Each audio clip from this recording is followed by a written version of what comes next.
마태복음 21장 23절에서 40절 말씀입니다. 양이 좀 많은데요. 그래도 저는 부지런히 읽을 테니까 한번 따라와 주시기 바랍니다. 이렇게 우리 젊은 친구들, 제가 어렸을 때 이렇게 성경 읽으면 너무 많으면 굉장히 짜증이 나더라고요. 뭐 이렇게 많이 읽는 거야. 그리고 읽었는데도 눈은 분명히 읽었는데 이 내용이 전혀 빨리 이해가 끝나기를 빨리 끝나기를 바라는데, 그런 상황으로 내가 만약에 읽었는데도 이해가 안 되고 관심이 없다면 일단 영적 상태는 준비가 안 됐다라는 걸 좀 알고 좀 이렇게 따라오시기를 소망합니다. 23절 예수님이에요. 예수님이 등장하잖아요. 예수께서 성전에 들어가 가르치실새 대제사장들과 백성들의 장로들이 나와 이르되 네가 무슨 권위로 이런 일을 하느냐? 또 누가 이 권위를 주었느냐? 예수께서 대답하시되 나도 한 말을 너에게 물으리니 너희가 대답하면 나도 무슨 권위로 이런 일을 하는지 이르리라. 요한의 세례가 어디로부터 왔느냐? 하늘로부터냐 사람으로부터냐? 그들이 서로 의논하여 이르되 만일 하늘로부터라 하면 어찌하여 그를 믿지 아니하였느냐 할 것이요, 만일 사람으로부터라 하면 모든 사람이 요한을 선지자로 여기니 백성이 무섭다 하여 예수께 대답하여 이르되 우리가 알지 못하노라 하니 예수께서 이르시되 나도 무슨 권위로 이런 일을 하는지 너희에게 이르지 아니하리라. 그러나 너희 생각에는 어떠하냐? 어떤 사람이 두 아들이 있는데 맏아들에게 가서 이르되 예 오늘 포도원에 가서 일하라 하니 대답하여 이르되 아버지 가겠나이다 하더니 가지 아니하고 둘째 아들에게 가서 또 그와 같이 말하니 대답하여 이르되 실소이다 하였다가 그 후에 뉘우치고 갔으니 그 둘 중에 누가 아버지의 뜻대로 하였느냐? 이르되 둘째 아들이니이다. 예수께서 그들에게 이르시되 내가 진실로 너희에게 이르노니 세리들과 창녀들이 너희보다 먼저 하나님의 나라에 들어가리라. 요한이 의의 도로 너희에게 왔거늘 너희는 그를 믿지 아니하였으되 세리와 창녀는 믿었으며 너희는 이것을 보고도 끝내 뉘우쳐 믿지 아니하였도다. 또 다른 한 비유를 들으라. 한 집 주인이 포도원을 만들어 산 울타리로 두르고 거기에 즙자는 틀을 만들고 망대를 짓고 농부들에게 새로 주고 타국에 갔더니 열매 거둘 때가 가까움에 그 열매를 받으려고 자기 종들을 농부들에게 보내니 농부들이 종들을 잡아 하나는 심히 때리고 하나는 죽이고 하나는 돌로 쳤거늘 다시 다른 종들을 처음보다 많이 보내니 그들에게도 그렇게 하였는지라. 후에 자기 아들을 보내며 이르되 그들이 내 아들은 존대하리라 하였더니 농부들이 그 아들을 보고 서로 말하되 이는 상속자니 자 죽이고 그의 유산을 차지하자 하고 이에 잡아 포도원 밖에 내쫓아 죽였느니라. 그러면 포도원 주인이 올 때에 그 농부들을 어떻게 하겠느냐? 그들이 말하되 그 악한 자들을 진멸하고 포도원은 제때 열매를 바칠 만한 다른 농부들에게 새로 줄지니이다. 예수께서 이르시되 너희가 성경에 건축자들이 버린 돌이 모퉁이의 머릿돌이 되었나니 이것은 주로 말미암아 된 것이 우리 눈에 기이하도다 함을 읽어본 일이 없느냐? 그러므로 내가 너희에게 이르노니 하나님의 나라를 너희는 빼앗기고 그 나라의 열매 맺는 백성이 받으리라. 이 돌 위에 떨어지는 자는 깨지겠고 이 돌이 사람 위에 떨어지면 그를 가루로 만들어 흩으리라 하시니 대제사장들과 바리새인들이 예수의 비유를 듣고 자기들을 가리켜 말씀하신 인 줄 알고 잡고자 하나 무리를 무서워하니 이는 그들이 예수를 선지자로 알미었더라. 아멘. 지금 저희들은 어디를 살펴보고 있냐면 예수님께서 예루살렘에 올라가시고 이제 곧 잡히시고 죽으시고 부활하실 것을 반복적으로 3번에 걸쳐서 자신의 죽음에 대해서 이야기하시고 말씀 그대로 그분은 이 땅에 와서 사실 때 자기 마음대로 임의대로 살지 않고요. 때가 참에 오고요.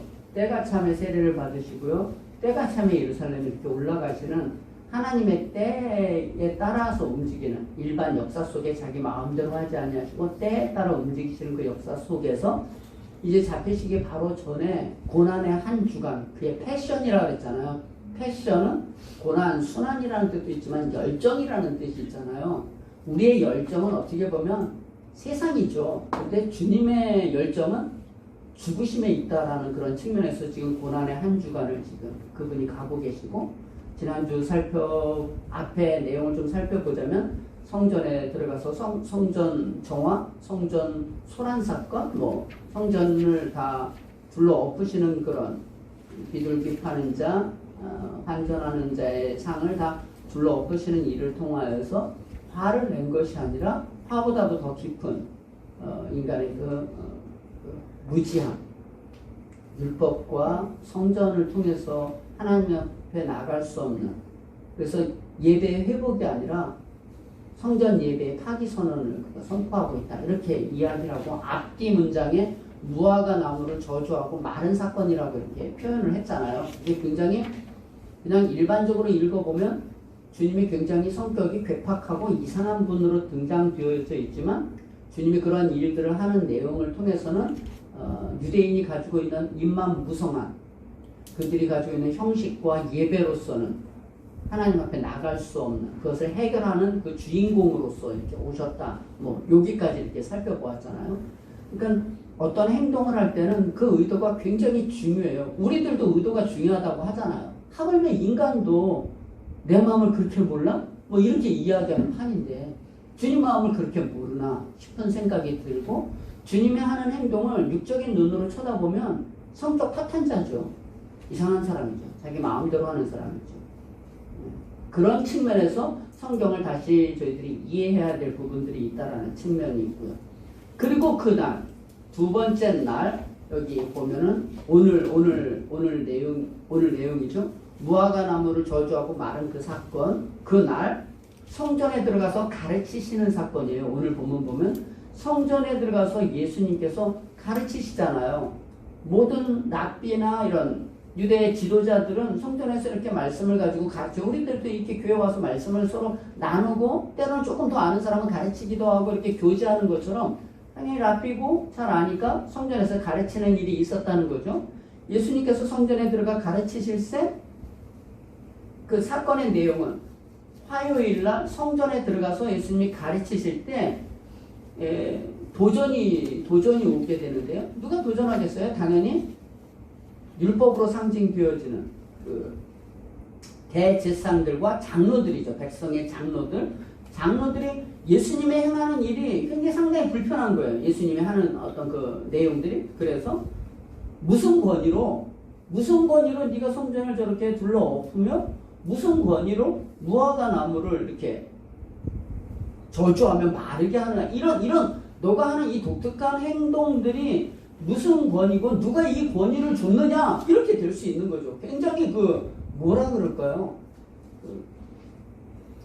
주님이 와서 하는 그 행보들은 굉장히 공격적이에요. 파격적이죠. 안식일날 병을 고치고, 그리고 병든 자들과 함께 식탁의 교제를 나눈다는 것은 도대체 유대 율법에 의거해서는 도대체 할 수 없는 일들을 하는 일들을 통하여서 많은 이유가 있죠. 안식일의 주인이 우리의 행위에 있지 않고 주님이고, 우리를 위해서 안식일이 있는 것이고, 그리고 연약하고 부족한 자를 살리는 법이죠. 원래 율법이 원래 이웃을 사랑하고 연약한 자를 돕는 거로 주님은 항상 우리를 세상의 빛과 소금으로 이스라엘 백성들을 불러서 세웠는데, 어느 날 갑자기 자기가 그런 제사장 나라와 거룩한 백성으로 살아가야 되는 걸 잊어버리고 갑자기 자기가 원래부터 난 잘난 놈이야, 이렇게 생각한다는 거죠.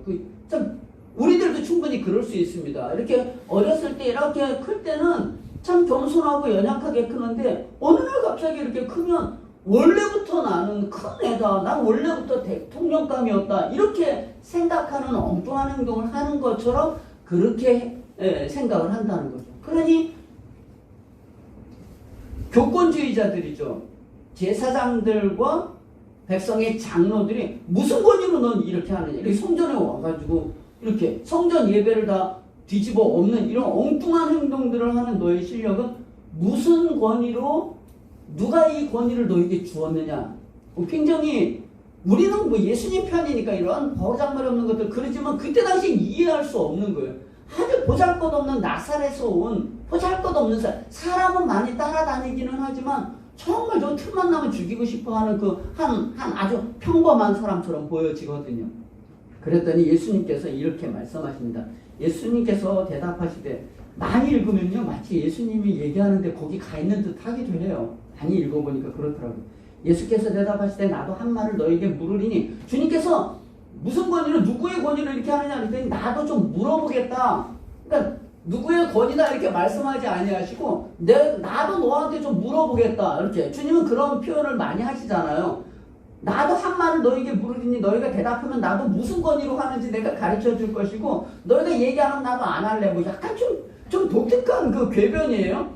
나도 한 말을 너에게 물으리니 너희가 대답하면 나도 무슨 권위로 이런 일을 하는지 이르랴. 그러면서 질문을 하는데, 요한의 세례가 사람에게서냐 하늘에게서냐 이렇게 물어본 거예요. 요한은 너무나 잘 알잖아요. 예수님도 유명하지만 요한은 센세이션을 일으켰던 사람이거든요. 모든 사람 요단강에 가서 그에게 회개의 세례를 받았던 사람들이 너무나 많거든요. 광야에서 외치는 자의 소리기도 했고, 막 그냥 신랄한 그런 비판을 통해서 헤롯 대왕까지도 굉장히 부담스러울 정도의 그 인물을 설명하면서 요한의 세례가 하늘에게서냐 사람에게서냐 되게 궁금하잖아요. 그죠? 근데 여기서 사람들이 그 질문을 딱 하니까 자기네들이 딱 생각할 때 이거를 하늘에게서다 그러면은 왜 그런데 걔 말을 안 들었냐, 왜 회개하라 천국에 가까운, 왜 회개하지 않았느냐 너희들은 이렇게 질문할 것이고, 사람에게서다 이렇게 이야기하면 사람들이 다 선지자로 알기 때문에 그 사람들이 요한은 선지자라는 것을 백성들이 다 아는데 사람에게서 났다 그러면은 저희가 위협을 받잖아요. 이해가 되나요? 예. 그럼 두 가지 그 중의성이 다 있는 거죠. 요한의 세례가 어디서 났느냐, 하늘에게서냐 사람에게서냐. 그러니까 참 말하기가 좀 그런 거예요. 하늘에게서는 왜 말씀 안 들었어? 그리고 또 사람에게서 나왔다 그러면 사람들은 다 선지자로 알기 때문에 백성들이 돌로 칠까봐 두려웠다라고 성경은 이야기하는 거예요. 뒤에 보니까 그들이 서로 은혜의 믿에 만일 하늘로 하면 어째 그를 믿지 아니하였느냐? 사람으로 돌아가면 모든 사람이 요한을 선지자로 여기니 백성이 무서운 사람이 무섭잖아요. 사람 청중이 무섭잖아요. 지도자들은 엉뚱한 지도자들이 그런 거죠. 무섭다요? 예수께 대답하여 이르되 우리가 알지 못합니다 이렇게 하는 거예요. 이럴 수도 없고 저럴 수도 없으니까 늘 잘 모르겠는데요 이렇게 얘기하는 거죠. 안 배웠는데요 뭐 이러는 거예요. 알지 못하노라 하니 예수께서 이르시되 나도 무슨 권위로 이런 일을 하는지 너에게 이르지 아니하리라. 여기서 잠깐 스톱이요. 예수님의 이 언어 구사가 누가 뭘 물어보면 나도 물어볼 테니까 대답하면 나도 말할게 뭐 이렇게 이야기해서 마치 예수님이 궤변론자처럼 어떤 변론에 능숙한 분처럼 생각할 수 있어요. 우리 예수님 너무 멋있어. 이런 데서 어려운데 싹 얘기를 해서 싹 빠져나가네. 뭐 이렇게 생각할 수 있어요.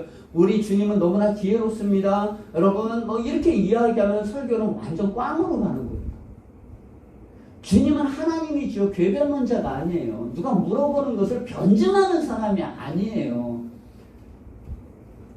주님은 참 어려울 때 이렇게 얘기해서 빠져나가신다? 그것처럼 내 생각으로 예수님을 생각하는 게 내려놓는 거죠. 이렇게 해서 도망 다니시는구나. 이렇게 생각하는 거죠. 그게 아니라 주님은 무슨 얘기를 해도 신이시고요. 무슨 얘기를 해도 거기엔 의미가 있어요. 뭘 가르쳐 주려고 하는 거. 깨닫게 하려고 하는 거. 나도 한 가지 물어보겠는데 그것을 말하면 내가 무슨 권위로 하는지 하겠다라고 얘기하면서 요한의 세례가 하늘에게서냐 땅에서냐 사람에게서냐 이렇게 물어본 거는 왜 물어본 거냐면 도망가려고 하는 게 아니라 마태복음 3장 1절과 3절이고요. 마태복음 3장 11절이고요. 마태복음 3장 13절에서도 17절. 앞이니까 잠깐만 갔다 올까요? 그냥. 성경을 좀 펴셔요. 3장 1절부터 3절. 잠깐 읽어볼게요. 제가. 세례 요한에 대해서 얘기하는 거예요. 그때 세례 요한이 이르러 유대 광야에 전파하여 말하되 회개하라 천국에 가까웠느냐라 했으니 그는 선지자 이사야를 통하여 말씀하신 자라. 일러스되 광야에 외치는 자의 소리가 있어 이르되 너희는 주의 길을 준비하라. 그가 오실 길을 곱게 하라 하였느니라. 세례 요한에 대해서 얘기를 하는데 광야에 외치는 소리가 있어 이르되 너희는 주의 길을 준비하라. 그가 누구라고요? 광야에 외치는 소리라고요. 누구라고요? 주의 길을 예비하는 자라. 11절에 보면 한 장 넘겨서 11절에 나는 너희를 회개하게 하기 위하여 물로 세례를 베풀거니와 내 뒤에 오시는 이는 나보다 능력이 많으시니 나는 그의 신을 들기도 감당하지 못하겠노라. 그는 성령과 불로 너희에게 세례를 베푸실 것이요. 뭐라고 그래요? 회개하라 천국이 가깝다 얘기하지만 나는 그의 길을 예비하는 자고 내 뒤에 오시는 나보다 크다. 이렇게 예수님이 더 크신 분이다라는 거잖아요. 자기는 메시아의 길을 예비하는 자고 내 뒤에 오시는 분은 메시아다. 이렇게 얘기합니다. 3장 13절부터 17절은 예수님께서 세례 요한이 세례를 주는데 그가 나가요. 내가 당신에게 세례를 받았는데 어떻게 내가 당신에게 세례를 주겠습니까? 이렇게 하는 것이 하나님이 원하시는 것이다. 하나님의 의다라고 이야기하면서 세례를 받을 때 하늘이 열리고 하늘에서 음성이 나잖아요. 저를 보세요. 하늘의 음성이 나면서 뭐라고 얘기해요? 성령이 비둘기같이 예수님에게 임하면서 하늘이 열리면서 음성이 나면서 이는 내 사랑하는 아들이요 내 기뻐하는 자라 너희는 저의 말을 들을지어다. 이렇게 되는 거죠. 그래서 무슨 권위로 이렇게 하느냐? 나도 너희들이 하나 질문할 텐데 너희들이 말하면 나도 얘기해 주겠다라고 얘기한 그 내용 속에 요한의 세례가 하늘에게서냐 사람에게서냐 설명을 통해서 그들의 마음 속에서는 이게 하늘에서 온 거를 알잖아요. 단지 얘기를 하지 못할 뿐이잖아요. 그 얘기를 그 질문을 통해서 내가 누구냐면 내가 메시아다 이렇게 얘기해요. 무슨 권위로 이런 일을 하느냐라고 얘기하는 걸 자기 입으로 다 얘기하기도 전에 이미 세례 요한을 통해서 너희들을 알고 있는 바 내 뒤에 오시는 분이 더 크고 그는 메시아다. 주의 길을 예비하는 자잖아요. 세례 요한이. 그러면 나는 누구냐? 당연히 메시아다. 메시아의 권위로 이런 일을 하는 것이다. 이런 것들이 다 그 안에 포괄적으로 내포되어져 있는 거죠.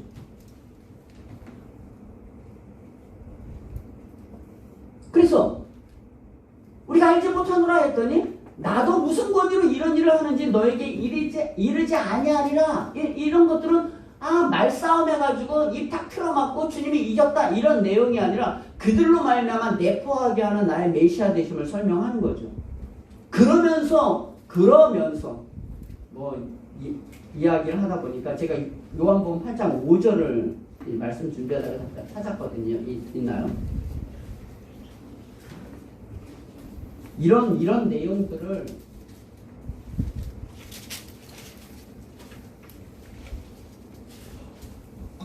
한번 요거만 읽어봐 주시겠어요? 시작. 모세는 율법에 요한의 여자를 돌로 치라 명하였거니와 선생은 어떻게 말하겠나이까. 요한복음 8장의 전체 내용이 요거만을 그냥 딴 건데요. 이게 뭐냐면 늘 예수님은 공격당하시죠. 가늠한 여인을 똑같이 바리새인들과 사두개인들이 데리고 오고 지도자들이 데리고 와서 가늠한 여인을 잡았는데 주님 이걸 어떻게 해야 됩니까? 모세 율법에는 돌로 치라고 하는데 어떻게 했으면 좋겠습니까? 이런 거잖아요. 선생님은 어떻게 말하겠나니까 그럼 뭐가 있는 거죠? 책 잡으려고 하는 거잖아요. 그죠? 모세 율법으로 돌로 쳐라 그러면 사랑이 없다고 할 것이고 하지 말아라 그러면 모세 율법을 범하는 자다 이렇게 이야기할 거 아니에요. 주님께서 뭐라고 얘기하죠? 죄 없는 자가 돌로 치라 이렇게 다 떠났잖아요.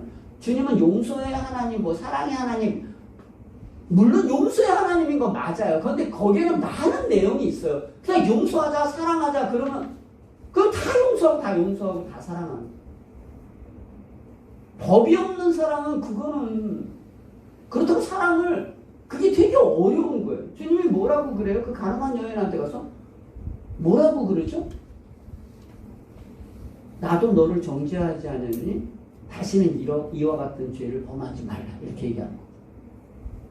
잘했다고 하는 게 아니라 엄청 잘못해서 너 죽어 마땅한데 내가 심판의 메시아가 아니고 구원의 메시아다를 설명하는 거죠. 그거는 그냥 알았어. 그래, 내가 용서해줄게. 이거하고 다른 의미예요. 그러니까 이런 이야기를 왜 하냐면 오늘 내용을 통해서 주님은 어떤 궤변론자, 이렇게 말을 잘해서 싹 빠져나오려고 하는 자가 아니라는 얘기를 하고 싶은 거예요.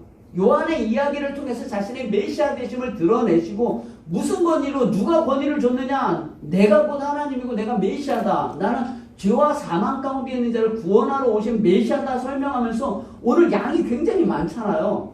딱 두 가지예요. 첫째는 두 아들 비유고요. 두 번째 20 28절서부터 32절까지는 두 아들 비유고요. 33절서부터 46절 끝까지는 포도원 농부 비유예요. 비유라고 하는 건 뭘 설명을 하기 위해서 내가 인용해 내온 거기 때문에 이건 간단해요. 내용은 복잡하더라도 얘기하고자 하는 건 간단해요. 두 아들의 비유는 여기 보면 그래서 28절에 누구 권위로 이러느냐 그래서 질문하면서 자신의 메시아 되심을 설명하면서 이거는 메시아의 권위로 하는 것이다 라고 이야기를 하면서 그게 배경에 깔려 있으면서 두 아들 비유를 설명하는 거예요. 나도 이르지 않겠다라고 하면서 그냥 이르지 않겠다고 하시면서 말씀을 하세요. 주님은 말씀하세요. 그러면 안 해야 되는데 하잖아요. 두 아들 비유와 포도원 농부 비유 두 개를 통해서 설명하는데요. 26절에 보면 그러나 너의 생각은 어떠하냐 그러면서 이 권위가 어디에서 나왔겠느냐라고 얘기를 하면서 어떤 사람에게 두 아들이 있었대요. 저 좀 볼까요? 그냥 두 아들, 어떤 사람에게 두 아들이 있었는데 포도원에 가서 일 좀 해라 이렇게 시켰다는 거예요. 그랬더니 큰 아들이 야 가겠나이다. 그리고 걔는 가겠나이다. 그러고 갔다가 안 갔다는 거예요. 그 둘째 아들 너도 포도원에 가서 좀 일 좀 해라 그랬더니 싫습니다. 그랬다가 걔는 가다가 뉘우치고 거기 가서 일을 했다는 거예요. 주님이 그렇게 예를 하나 드는 거죠. 그러면서 말하기를 그들 중에 누가 아버지 뜻대로 하였느니라 이르되 그랬더니 듣는 청중들이 둘째 아들이니이다. 그렇잖아요. 누가 아버지 뜻대로 한 사람이냐? 둘째 아들이니이다. 예수께서 그들에게 이르시되 내가 진실로 너희에게 이르노니 세리들과 창녀들이 너희보다 먼저 하나님의 나라에 들어가리라. 요한이 의의 도로 너희에게 왔거늘 너희는 그를 믿지 아니하였을 때 세리와 창녀는 믿었으면 너희는 이것을 보고도 끝내 뉘우쳐 믿지 아니하였도다. 이렇게 되는 거죠. 이 내용 두 아들의 비유는 아까도 말씀드린 것처럼 하나의 교훈만 있어요. 우리는 두 개, 세 개의 교훈을 얻어낼 수는 있어요. 내가 취할 수는 있어요. 그렇지만 원래 뭘 얘기할 때 내가 무슨 비유를 들은 야 지나가는 개도 너보다 낫겠다. 그러면은 뭐 더 열심히 해라. 뭐 이렇게 하나의 설명을 하는 것처럼 얘가 더 낫다 그러면 하나의 교훈을 주는 것처럼 이 비유는 하나의 교훈을 주는데 우리는 생각할 때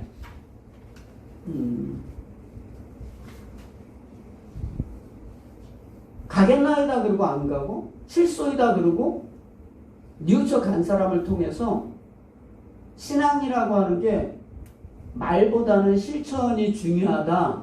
그렇게 인용할 수는 있어요. 근데 그 얘기를 하는 게 아니라고요. 주님께서 무슨 권위로 누구의 권위로 이렇게 이야기하냐라고 할 때 세례 요한 이야기를 하면서 자신의 메시아됨을 설명하면서 두 아들 비유와 포도 농부 비유를 두 개를 똑같은 내용을 두 개를 그냥 하는 건 마태복음에만 이 내용이 있어요. 두 아들 비유가. 다른 복음서에는 이거는 없고 그냥 포도 농부 비유만 있거든요. 이 내용에서 하고자 하는 내용은 실천, 말만 하고 실천을 잘하자 그런 내용이 아니라 맏아들로 상징되어지는 유대인들은 하나님의 말씀을 보면 예배를 드리고 안식일을 지키고 그 다음에 소득의 11조를 내고 이런 모든 형식을 지키면서 자기는 했다라고 생각하잖아요. 가겠나이다. 그리고 가지 않았다는 거예요.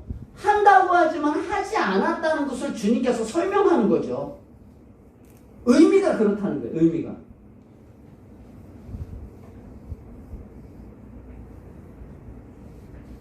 오히려 유대인들은 듣지 않았고 오히려 세리와 창녀들 정말 보잘것없는 사람은 오히려 따랐다 이렇게 이야기합니다. 그리고 하나 또 설명하는 원래 다 하나씩 하려고 하는데 그냥 여기하고 다음 주도 똑같은 내용이지만 그 다음에 포도 농부 비유 이따 설명할게요. 33절에 다른 한 비유를 들으라 그러면서 여기는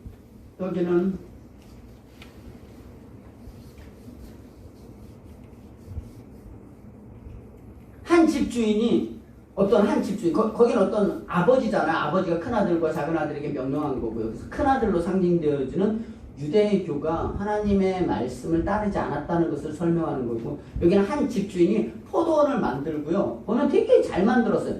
33절에 보면 한 집주인이 포도원을 만들어 산 울타리로 두르고 거기에 집자는 틀을 만들고 망대를 짓고 농부들에게 세를 주고 타국에 갔더니, 사실 시골에 살지를 않아서 잘 모르겠는데 어쨌든 포도를 기가 막히게 만들고 그거를 다 보호할 수 있는 충분한 그 장소를 만들고 세를 어떤 농부들에게 주고 농부에게 주고 그리고 타국으로 떠났다는 거예요. 근데 시간이 지나서 열매 거둘 때가 되어서 가까우면 그 열매를 받으려고 자기 종들을, 타국에 있으니까 종들을 보내서 열매를 얻으려고 농부에게 보냈더니 3명을 보냈나 봐요. 처음에 성경에 보니까. 하나는 때리고 심히 때리고 하나는 죽이고 하나는 돌로 쳤다는 거예요. 뭐 마치 하나님께서 그의 선지자들 보내는 거하고 똑같아요. 많은 이렇게 선지자들을 보낼 때 말을 안 듣잖아요. 그 말을 안 듣는 것처럼 그를 심히 때리고 돌로 치고 죽였다 이렇게 됐다는 거예요. 35절 얘기잖아요. 그랬더니 30절에 다시 종들을 처음보다 많이 보냈대요. 그들에게도 근데 똑같이 그렇게 했다는 거예요. 똑같이 때리고 죽이고 돌로 쳤다는 거겠죠.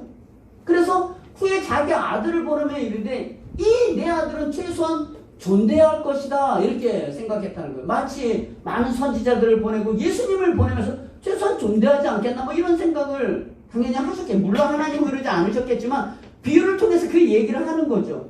농부들이 그 아들을 보고 서로 말하되 이는 상속자니 자 죽이고 그의 유산을 차지하자 하고 이에 잡아 포도원 밖에 내쫓아 죽였느니라. 뭐 이렇게 예수님의 앞으로의 자신의 죽음에 대해서 이야기하는 것이기도 한데 비유를 어쨌든 그렇게 들은 거죠. 그러면 묻는 거예요. 묻는 거. 이게 되게 중요한데. 그러면 포도원 주인이 올 때 그 농부들을 어떻게 하겠느냐? 때려 죽이고 포도원 바깥으로 집어던졌어요. 그러면 포도원 주인이 왔을 때 그러면 이 농부들을 어떻게 하겠느냐? 묻는 거죠. 그럼 대답은 또 하잖아요. 뭐 큰아들이십니다 이렇게 얘기하는 것처럼 그들이 말하되 그 악한 자들을 진멸하고 포도원은 제때에 열매를 바칠 만한 다른 농부들에게 새로 줄지니이다.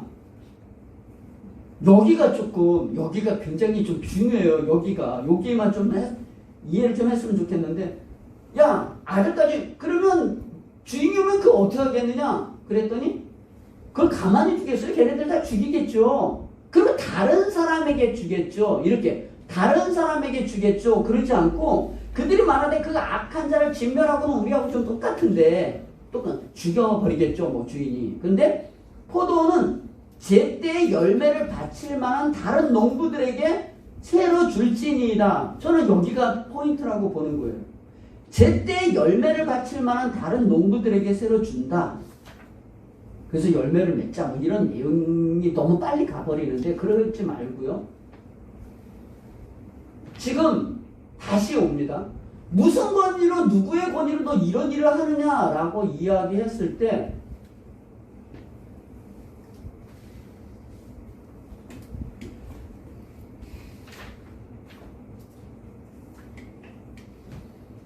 주님의 죽으심의 권위잖아요. 주님의 죽으심의 권위다라고 얘기하고 그냥 끝나면 주님은 힘이 세다 그러고 끝나는 거거든요. 주님의 죽으심의 권위다 이렇게 이야기를 한다면 인간이라고 하는 존재는 어떤 무엇을 생산할 수 없는 사람이라는, 주님이 지금 예루살렘 성을 고난주간에 지나가는 이유는 아이 바보 같은 것들 다 없애버려야지가 아니라 얘네들은 뭘 할 수 없는 존재들이구나. 그래서 나귀 타고 들어간 거잖아요. 엎은 게 승질나서 한 것이 아니라 이거 가지고는 생명을 낳을 수 없기 때문에 자기가 간 거잖아요. 그래서 두 아들 비유를 통해서 유대인들은 무엇도 할 수 가겠나이다 그러고 안 가니 바보 이렇게 하는 것이 아니라 간다고 하지만 갈 수 없는 존재라고. 우리들도 그래요. 우리도 인생을 살아보면 내가 뭐 할 수 있나요? 내가 남편으로 내가 정말 아내 사랑하겠다. 난 이 남자 정말 사랑하겠다. 난 이 공부 열심히 해서부터 해보겠다. 뭐 내일 수업 일찍 일어나겠다. 그게 돼요? 안 돼요. 저는 하는데요. 그 정신 나가네. 잘해야 이 인생에서 뭐 하겠죠. 그게 영원한 생명을 낳느냐고요. 그게 진짜 사랑이냐고요. 50만 원 아니라 5억을 내면 더 많이 사랑한 것 같지만 정말 그러냐는 거예요. 본질을 얘기하는 거예요. 가겠나이다 하고 안 간다는 게 너희들이다 이렇게 얘기하는 것이고, 여기서도 보면 그들이 소출을 얻으러 갔을 때 종들을 보내고 아들을 보내서 소출을 얻으러 갈 때 사실 그들은 열매가 없었다. 이렇게 주님이 이 비유를 통해서 설명하는 거죠. 유대인들을 설명하는 거라고요. 자꾸 농부 얘기를 하는 게 아니라 내가 너희들에게 맡겼는데 너희들은 내가 선지자를 보내고 아들을 보냈는데도 다 죽여버렸다. 고작 한 거는 예배드리고 안식일 지키고 11조 낸 거밖에 없다. 이거 가지고 했다. 이렇게 친다. 이렇게 얘기하는 거예요. 주님은 뭐예요? 제삿 나라와 거룩한 백성으로 살아가는 내가 죄인인 것을 알아야 되는데 그들이 말하되 그 악한 자들을 다 진멸하고 포도는 제때 열매를 바칠 만한 다른 농부들에게 새로 줄 것.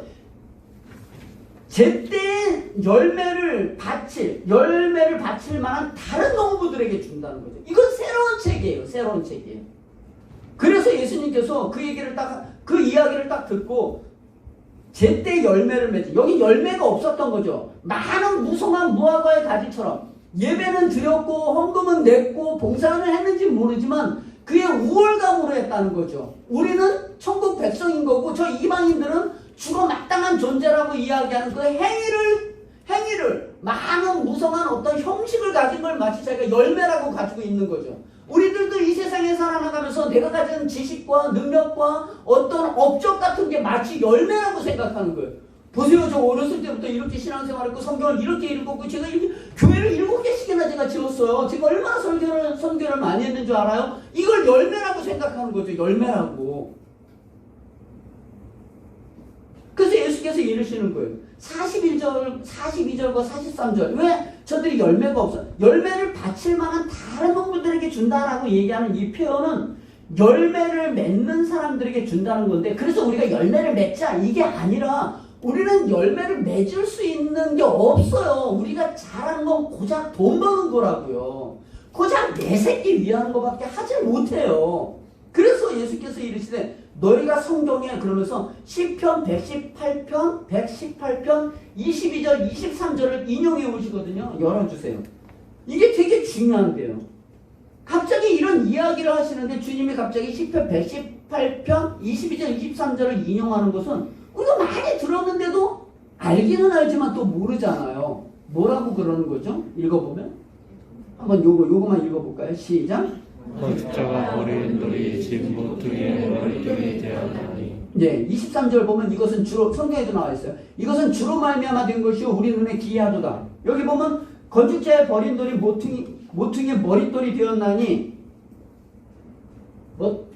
모퉁이 머리돌이 되었나니 이것은 주로 말미암아 된 것이요. 여기는 이렇게 예수님이 이렇게 얘기했는데 거기 118편 22절 23절은 이건 여호와께로 말미암은 거 똑같은 내용이죠. 주로 말미암은 거 여호와께로 말미암은 것이요 우리 눈에 기이하도다 이런 내용이에요. 요 118편의 포지션이 뭐냐면 이게 간단하게 한번 설명해 볼게요. 118편의 그 포지션이 뭐냐면 시편이 150편까지인데 각자 그 시들은 어떤 상황에서 시인이 다윗이 됐던 그것이 고앗이 됐던 그 시의 그 어떤 사람이 자기의 상황을 쓴 거잖아요. 그 자기의 상황을 쓴 거를 성경으로 이렇게 다 만들어 놓은 그 배열 속에는 하나님의 역사하심이 있다고 예전에 시편 150편 할 때 했잖아요. 그러니까 간단하게 이야기하자면 이거는 성전에 이스라엘 백성들이 올라갈 때 찬양 여호와께 감사하라 이렇게 하면서 출발하거든요. 1절에 보면. 그런데 왜냐면 여호와께 왜 감사하냐면 당연히 감사하죠. 근데 이 배경은 언제 졌느냐라고 할 때 이스라엘 백성들이 바벨론으로 포로로 잡혀가고 그리고 돌아왔을 때 여호와께 감사하자. 그가 우리를 지키시고 인도하셨다. 이런 마음으로 시편 기자는 사실은 기록은 했어요. 그런데 그 기록할 때 이런 내용을 얘기한 거예요. 앞에 보면은 예수님의 죽으신 거 부활도 살짝 한 절이 있어요. 근데 요 22절 보면은 건축자의 버린 돌이 모퉁이의 머릿돌이 되었다 이렇게 얘기를 하잖아요. 그때 당시에 시편 기자가 쓸 때는요 이스라엘 백성들이 바벨론에서 포로로 잡혔다가 해방되었을 때 쓴 배경이라는 거죠. 그러니까 건축자의 버린 돌은 뭐냐면 그때 시대로 얘기하자면 바벨론에서 이스라엘 백성들은 별로 필요가 없잖아요. 그리고 그 바벨론 고레스 왕은 유아 정책이 있어서 각자 고향에 돌아가서 이렇게 다 이렇게 하도록 해라. 사실 돌아가지 자기에게 필요성이 있으면 그 나라에서 종을 부려먹고 뭘 할 텐데 자기의 아주 그 뭐랄까 자기의 그 넓은 마음 전 세계적인 우아함 그래서 이스라엘 백성들은 가라. 그러니까 그가 건축자라고 한다면 마치 바벨론 왕 그 페르시아 왕이죠. 그 페르시아 왕이 건축자라면 이스라엘 백성들은 마치 뭐예요? 건축자의 버린돌 같은 거예요. 별로 그렇게 중요하지 않다라는 거죠. 근데 그 시를 그 시인이 씀으로 인하여서 이스라엘 백성들에게 건축자의 버린돌이 모퉁이의 모퉁이돌이 되었다라고 얘기하는 건 백성들은 여호와께 감사하라. 우리는 버림받았을지 모르지만 우리는 중심이 될 것이다. 이런 희망에 섞인 노래잖아요. 이해가 되나요? 그때 당시에는 그 시를 읽으면서 우리는 버림당했을지라도 하나님은 우리를 모퉁이돌로 쓸 것이다. 이런 이스라엘 백성 그 특유의 우리는 드디어 다윗의 왕국이 될 것이고 드디어 우리는 회복될 것이고 우리는 또 이렇게 성공할 것이다라는 그런 배경이 있잖아요. 이걸 예수님께서도 그런 말 들어본 적 있냐? 옛날에 거기 알지? 그러면 이스라엘 백성들은 알 거 아니에요. 건축자의 버린돌이 모퉁이의 머릿돌이 될 것이다라는 것을 너희들이 들어본 적이 있느냐? 예수님이 그렇게 얘기하는 거잖아요. 이것은 주로 말미암아 된 것이고, 그죠? 이렇게 역사를 보잘것없는 것을 모퉁이돌로 중심으로 삼는 것은 주로 말미암아 여호와께로 된 것이요 우리 눈에는 기이한 거죠. 주님은 그 버린 이스라엘 백성을 통해서 이스라엘 나라를 회복하는 것을 넘어서 실체는 그리스도가 내가 이 땅에 왔지만 정말 보잘것없잖아요. 사실 메시아지만 사람의 눈에는 보잘것없잖아요. 그러니까 건축자의 버림돌이 된 거예요. 예수님이 무슨 의미가 있어요? 많은 센세이션을 일으키기는 했고 많은 사람이 따랐지만 그분은 자기의 세력을 구가한 게 아니잖아요. 저 나사렛에서 뭐 선한 것이 나겠느냐? 처음엔 하다가 안 되니까 죽이는데 아무도 그를 보호할 수 없는 사람이었잖아요. 그러니까 그 실체가 되는 이스라엘이지만 그때 당시 이스라엘이지만 그 실체가 되시는 예수 그리스도의 건축자의 버림돌 아무 의미 없는 유대교 입장에서는 아무 의미가 없는 유대교가 생각하고 이스라엘이 추구하는 건 뭐냐면 돈이죠. 그들의 힘은 뭐냐면 예수님이 오는 게 중요한 게 아니라 이 이스라엘 나라를 로마의 압제에서 해결해 주기를 원하는 거죠. 그게 우리의 힘이에요. 그래서 다윗의 후손으로 오신 영 호산나 찬송하리로다 했는데 아무 짓도 안 하니까 그냥 죽여버려라 이렇게 되는 거잖아요. 그러니까 예수님의 이 건축자의 버림돌이 모퉁이의 머릿돌이 됐다. 이거는 주님은 이렇게 일을 하신다. 연약한 자를 들어서 하나님의 일을 하신다. 이렇게 되는 거예요. 그러므로 결론을 얘기하는 거죠. 그런 말 들은 적 있느냐? 이렇게 이야기를 하면서 이 포도는 어떻게 되느냐? 제때 열매를 바칠 만한 다른 농부들에게 준다. 그런데 제때에 열매를 맺을 사람이 있나요? 없죠. 그래서 43절에 그래서 별로 앞에 삽입구절이 나오고 43절에 그러므로 내가 너희에게 이르느냐 하나님의 나라를 너희는 빼앗기고 너희들 유대교로 상징되어지는 율법과 제사를 통해서는 사람의 의를 주장하는 것으로는 결국 하나님의 나라를 너희들은 가질 수 없고 그 나라에 열매 맺는 백성이 받으리라 이렇게 되잖아요. 열매 맺는 제때 열매를 바칠 만한 다른 농부들에게 새로 준다 이렇게 얘기했잖아요. 그 나라에 열매 맺는 백성이 받으리라.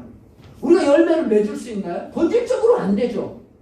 그러나 버림당한 예수 그리스도의 죽으심으로 인하여 접붙인 하나님의 유대교의 성전을 상징으로 하지 않은 그리스도를 근거로 하는 그와 연합된 하나님의 교회를 통해서 만들어지는 하나님 역사를 그렇게 한다는 거죠. 역사를.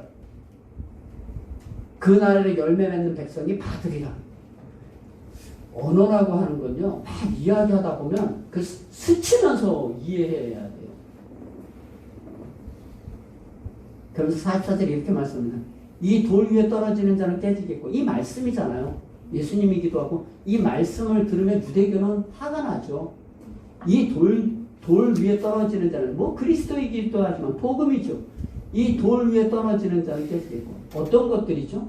조금 설명을 하자면 예수님 따라가면 돈 주고 능력 줄 알았는데 왕이 되고 로마의 앞에서 건져낼 줄 알았는데 돌 위에 떨어지는 자, 그걸 모르고 그걸 기초로 갖지 않은 사람은 결국 깨질 것이고, 예수 믿으면 돈 잘 벌고 성공할 줄 알았는데 뭐 이런 거잖아요. 뭐 편안할 줄 알았는데 이런 사람들이 깨지는 거고, 이 돌이 사람 위에 떨어지면 그를 가루로 만들어서 드리라. 그렇죠. 앞에는 좀 소극적인 그런 신앙의 태도였다면 뒤에는 적극적으로 대적하는 이 돌이, 이 십자가가 사람 위에 떨어지면 그를 가루로 만들어 결국 심판이 돼요. 뭐 여러 가지 생각을 할 수 있어요. 이 이야기를 들으니 촉이 좋잖아요. 대사람들과 바리새인들이 예수의 비유를 듣고 자기들을 가리켜 말씀하심인 줄 알고, 전 압니다. 이게 누구를 얘기하는지 알아요. 잡고자 하나 무리를 무서워하니 이는 그들이 예수를 선지자로 알미었더라. 무슨 권위로, 누구의 권위로 이런 일을 너는 하고 있느냐? 이런 버르장머리 없는 일을. 이 성전이 어떤 성전인데, 그 성전이 무슨 성전이에요? 헤롯 성전이에요. 유대인에게 편받기 위해서 떡칠한 성전이에요. 옛날에 나무로 만들었던, 조각목으로 만들었던, 주님의 말씀대로 만들었던 광야에 있었던 성막보다는 너무나 대단하죠. 그렇지만 성막을 만들고 솔로몬이 기도로 만들었던 그 성전은 여호와의 영광이 그 위에 있었다, 이렇게 얘기해요. 그 구름과 하나님의 영광. 그게 영광이 있나요? 그 뻔들어지게 지금도 만드는 중이에요. 46년 동안 만들고 있어요. 그러나 주님이 얘기한 것처럼 이 돌이 돌 위에 하나도 남지 않을 것이다 라고 얘기하고, 결국에는 AD 70년 디도장군에 의해서 로마의 압제에 의해서 싸워서 결국 성전은 무너지잖아요. 그렇다고요.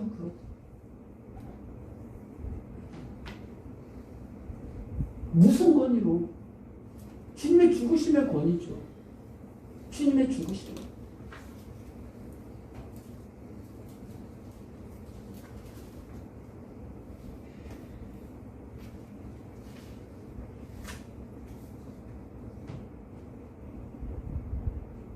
여러분, 이 말씀을 보면서 신앙이 뭔가 이렇게 질문하게 되는 거예요. 신앙이 뭔가. 성경을 읽으면서 예수님이 이렇게 빨간 글씨로 써주셨잖아요. 제가 말씀한 걸, 제 성경은 빨간 건 예수님께서 직접 말씀하신 거예요. 신앙이 뭔가. 우리의 힘과 우리의 권위는 어디에서 나오는가? 나는 대통령의 자식이다. 우리 집안 무슨 김씨의 몇 대 손이다. 나 무슨 충정공파다. 우리 조상으로 말할 것 같으면 옛날에 영의정 있고 우의정 있고 왕족의 뭐다. 이렇게 나오나요? 우리의 권위는, 여러분들의 권위, 주님의 죽으심의 권위죠. 신이 이 땅에 오셔서 무참히 짓밟혀진. 그러나 그 안에 뭐가 있는 거예요? 우리를 살리고자 하는 하나님의 패션이 있는 거잖아요. 열정이 있는 거잖아요. 그 권위로 하는 거예요. 그 권위. 그건 엄청난 권위죠. 사랑의 권위예요. 내 인류를 살리고자 하는 하나님의 죽으심에 대한 권위에서 출발되는 거예요. 우리는 어떤 권위로 이 세상을 살고 싶은 거예요? 무슨 힘으로? 어렸을 땐 공부하다가 나중에 돈 버는 거, 나중에 세상에 이름 내는 거로 힘을 쓰려고 한다니까요. 그러니까 부끄러움을 당하는 거예요. 부끄러움을 당하는 거예요.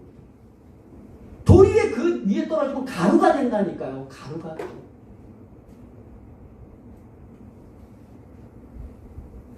이스라엘 백성들은 그걸 몰랐어요. 주님이 뭐라고 얘기하는지를 알아듣지 못해. 제사장 나라와 거룩한 백성이라고요. 죄를 불러서 너희들에게 요구한다고 얘기했는데 그걸 계속 모르는, 우리는 선민인 거예요. 지금도 이스라엘은 아직도 메시아를 기다린다니까요. 아직도 기다리고 있어요. 이 나라를 회복할 주님의 죽으심을 모르는 거예요. 그러면 그들은 그들이 가지고 있는 율법 때문에, 그들이 가지고 있는 그의 의 때문에 그렇게 지금도 그러고 있다고 쳐요. 그럼 우리는 예수 그리스도로 말미암아 구원받아서 내가 하나님의 백성이라고 하잖아요. 그럼 우리는 어떠냐? 예수 믿는 사람들. 우리도 똑같아요. 은혜로 말미암아 예수님으로 말미암아 구원받았다라는 건 알아요. 그러나 나머지 열매는 다 세상의 것을 맺으려고 한다니까. 세상의 것. 세상의 것. 뭐 돈도 있었으면 좋겠고, 유명했으면 좋겠고, 잘 나갔으면 좋겠고, 높아졌으면 좋겠고, 작은 평수보다 조금 큰 평수에 살았으면 좋겠고, 계속 요구하는 게 그런 것들이잖아요. 주님이 우리를 불러서 요구하는 건 뭐예요? 사람 되라는 거잖아요. 하나님의 백성이 되라 이렇게 얘기하는 거예요. 사사기를 통해서 우리가 계속 얘기하는 게 뭐예요? 내 율례와 규례와 법도를 저 약속의 땅에 들어가면 그거를 들어라. 그거를. 거기에 생명이 있다. 그것이 너희를 살게 할 것이다. 라고 하는데 가자마자 뭐예요? 그 사람들하고 친해지는 거예요. 분명히 여리고 무너지는 거 봤는데도 불구하고 금방 교만해지고 금방 그들과 화친을 맺어요. 희한하죠. 왜? 거기에는 재미가 있거든요. 재밌어요. 교회는 춤추고 노래하지 않아요. 그런데 세상에 나가면 아무나 다 만날 수 있어요. 이 여자, 저 여자, 저 남자, 이 남자. 젊은 애도 만날 수 있고 나이 많은 사람도 만날 수 있고 그래서 우리는 욕할 수도 있어요. 근데 나도 마찬가지예요. 안 만날 뿐이지 나도 딴 걸 가지고 논다니까요. 딴 걸 가지고 놀아요. 그래서 뭐 잘해라 뭐 이런 것이 아니라 나는 무슨 싸움을 하고 있는가? 인생을 살면서 무슨 싸움을 하고 있는가? 우리 평생토록 공부 열심히 하고 돈 버는 거 해가지고 겨우 집 한 평 얻기도 힘든 이 세상이잖아요. 죽도록 했는데도. 그걸 해보려고 이제 싸우는 거죠. 그거로 기뻐하고 그것으로 즐거워. 그게 나쁘다는 게 아니에요. 그거보다 더 확실한 본질은 내가 하나님의 백성 되는 거라고요. 주님이 죽어서 우리에게 요구하는 거. 백성됨과 그 백성됨을 같이 신앙하며 교제하는 그런 사람으로 그게 열매를 맺는 백성들에게 주겠다 이거죠. 여기 보면. 제때에 열매를 바칠 만한 다른 농부들에게 주겠습니다. 그 열매를 맺는 거예요. 그게 뭐라고요? 그리스도의 죽으심으로 말미암아 그 나라의 열매 맺는 백성. 어떤 백성이요? 돈이 아니라 세상이 아니라 하나님의 구원의 백성의 거룩함의 열매들. 사랑과 희락과 화평과 오래 참음과 자비와 양성과 충성과 온유와 절제를 갖는 그런 것들을 그럼 넌 하냐? 안 하니까 주님에게 매일매일 매달려야 되는 거예요. 주님 도와주세요. 어떻게 사람 꼴이 이거밖에 안 됩니까?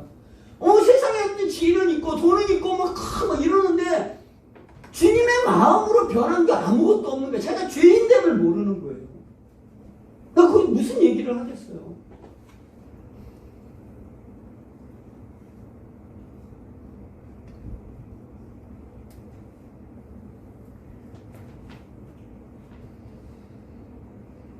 하나도 되지 않는 사람이 떠드니까 공허한 거예요. 정말 공허해요. 그래서 회개의 열매가 있어야 되는 거예요. 주님 저는 어떻게 이 나이 먹도록 이렇게 교회를 다니고 아니 목사가 되고 설교를 하는데 이렇게 그지같이 변한 게 없습니까? 어쩜 이렇게 똑같습니까? 탄식하는 마음이 있는.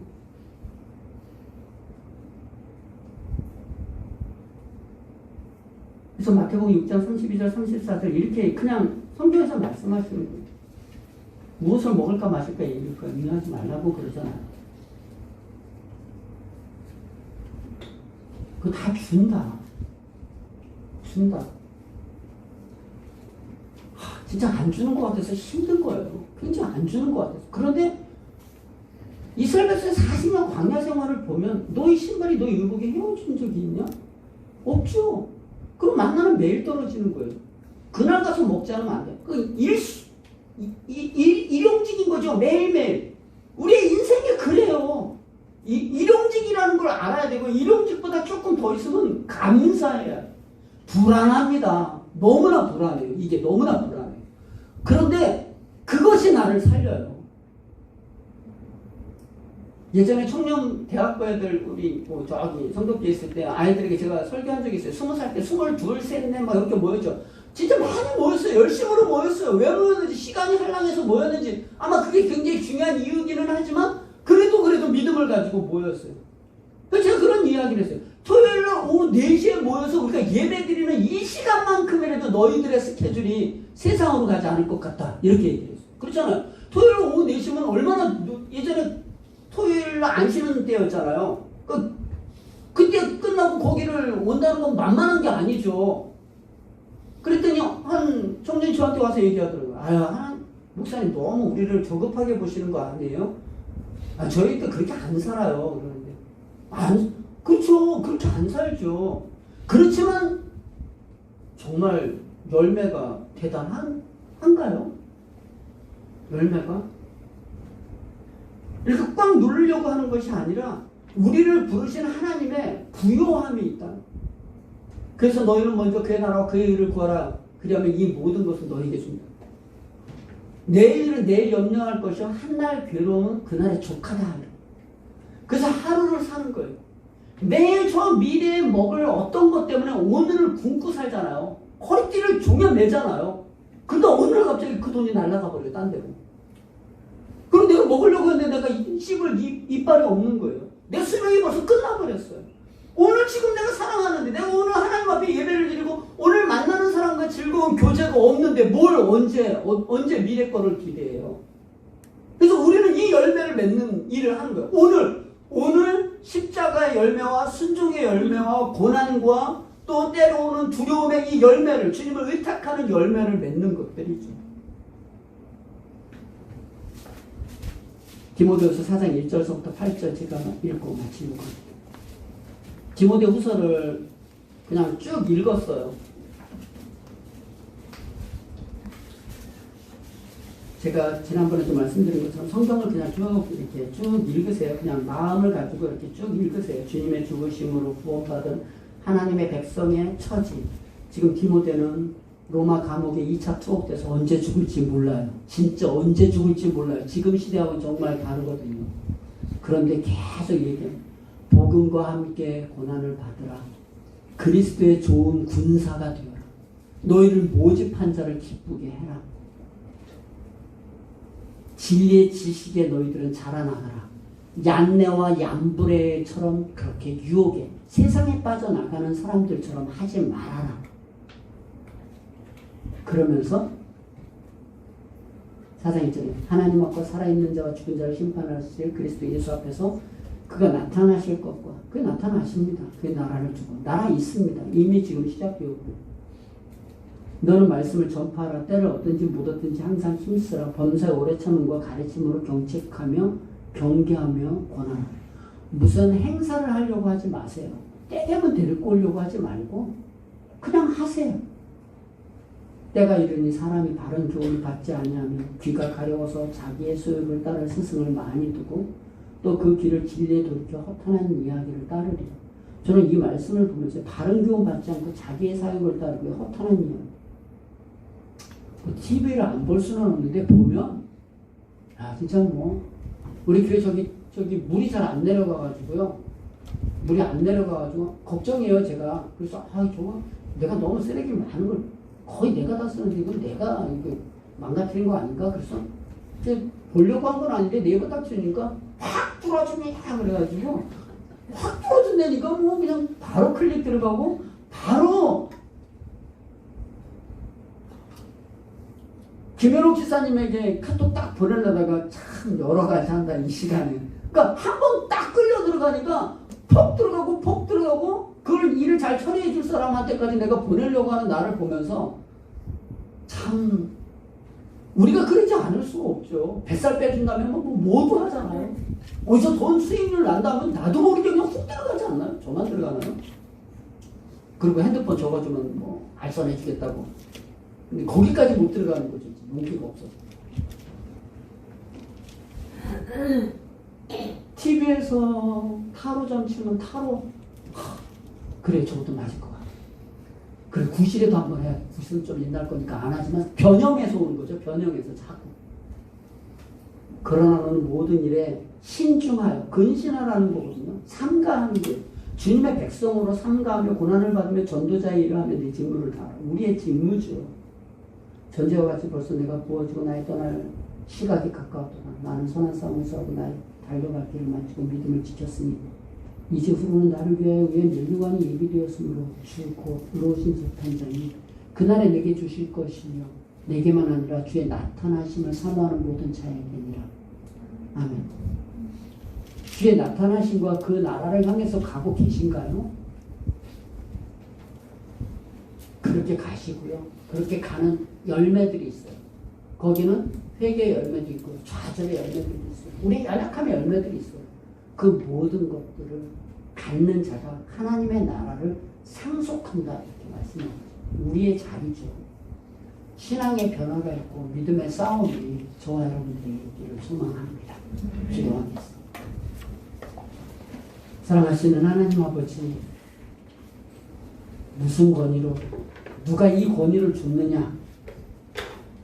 주님의 죽으심을 통한 구원의